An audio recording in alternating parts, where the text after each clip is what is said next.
We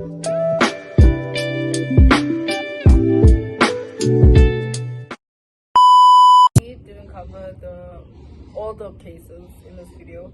Hi everybody, I'm Emerson And I'm Mia. and this is Four Minds, One perspective. and since this video is unlisted, you are the first ones to see it. Okay, so today we're going to be talking about... Oh my god, I thought you were going to say Okay. this. The Missing Children Milk Carton Program. So first we're going to be talking about the two kids that went missing, which is Johnny Gosh and Eugene Martin. These were just kids who were on their way to school and went missing. Then they were featured in Illinois on milk cartons all over the state. Then a person who owned a milk factory from California saw it as an amazing idea and decided to adopt it in his home state. In September 1984, that's when they first started putting missing kids' faces on milk cartons. Then, in December of 1984, the National Child Safety Council was founded, and they put Eden pets on the milk cartons nationwide. In March of 1985, a total of 700 milk factories out of the 1,800 across the nation adopted this program. And in April 1985, missing children's sightings increased by 30%. Though it is pretty important to note that sightings doesn't necessarily mean that the children were found. In LA around that time, 7 out of the 14 kids were recovered.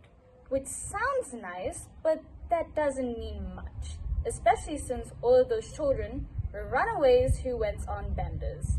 Mind you, they were 14 to 17, so this doesn't seem necessarily special.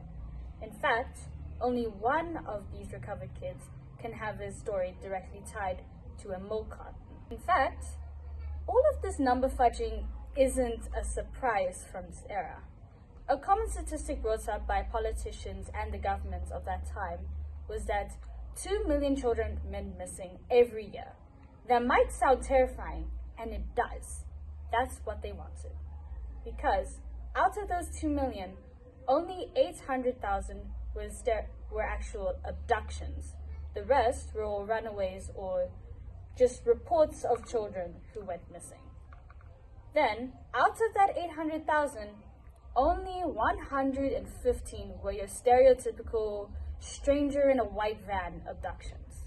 The rest of these abductions were usually custody battles. Paranoia caused by this initiative, right? Initiative. Okay. The paranoia caused by this initiative caused events to be shut down, like Halloween and such, which further contributed to this idea of strangers was totally dangerous. Many families and pediatricians disapproved of this idea due to them having to tell their children about other missing children, child trafficking. I'm so sorry.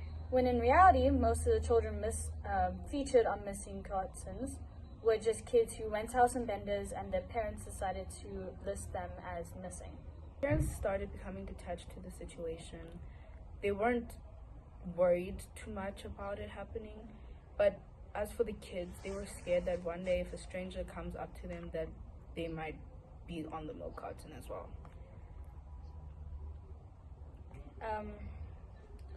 Speaking of ending up on the milk cartons, the process takes far too long to be any help in this sort of situation, as it is quite how do I put this?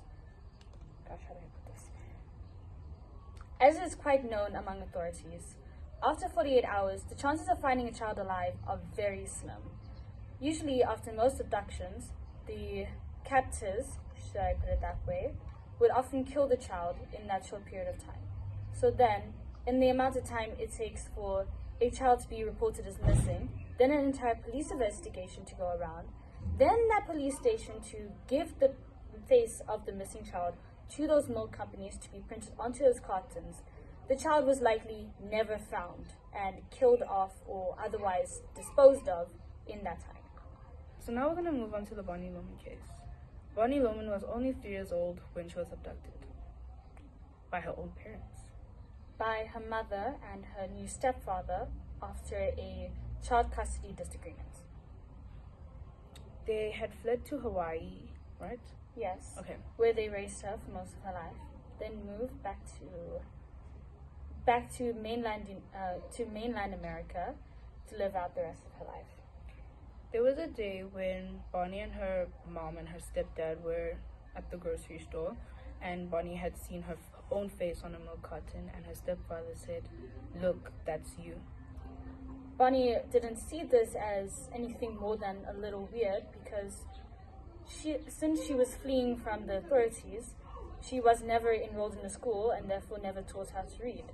So she never recognized that the word missing was spread on top of her photos. After that, they had proceeded to buy the milk carton, and they allowed her to cut out her own face and keep it. Bonnie would play with that picture of herself, and then she had put them in a box Along with her Barbie dolls, and she had gone to a friend's house, but she forgot that box at her friend's house. When her friend's parents mom. Right? Yeah. When her friend's mom went through the box, she found the picture of Bonnie with the words missing on top of it, and then she started calling the police. The police then intervened and brought Bonnie back to her father. Though not many children's cases can be said to have had happy endings like this. As I have this little break, I should mention that nationwide, it was mostly white children's faces who were featured on milk cartons. If children of color were to be brought up, it was likely either county or statewide and never really taken up by the nation to be seen, which was bound to cause some controversy within those communities. Milk cartons were eventually the whole thing was commodified. Milk companies were given a tax break by the government if they put the faces of missing children. This further took away from the do-gooder spirit of the initiative, where it started in the beginning from really caring about these children and wanting their faces to be featured. It had now devolved into something that people hardly cared about and now had some monetary incentive. Now we're going on to the Amber Alert. The Amber Alert was created in 1996, which was a better method of reporting that a child has gone missing. It went far faster than the milk cartons ever could and provided a lot more information. Now it would also mention the vehicle of the abductor, what the abductor looked like, exactly what the child looked like, since back then all the photos of missing children were in black and white. This was far more effective than a milk carton initiative could ever be. And in this time, around 1986, the milk cartons were slowly being phased out. The last person to ever be recorded to be put on a milk carton was Molly Bish. Like most kids of that era, she didn't meet a happy end and was found dead weeks or months later after being featured on the milk carton. How old was she? She was 16, sorry. Damn. She was our age. Oh my gosh. oh. That's I crazy. didn't think about that. Wow. But overall, this was in good faith, at least a little. At some point in the beginning, they really cared about finding missing children. At least in spirit, the care for children was still present. Or so we thought. Whoop! Okay, wait. I feel like there's... Okay, now we can just... Okay, I feel like there's some points you missed.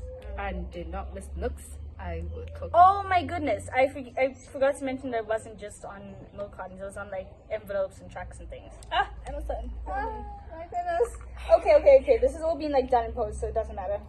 Oh no. That's fine. Okay.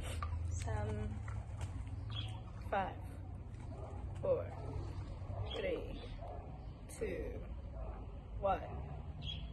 Can we not start again? I thought we were starting from the beginning.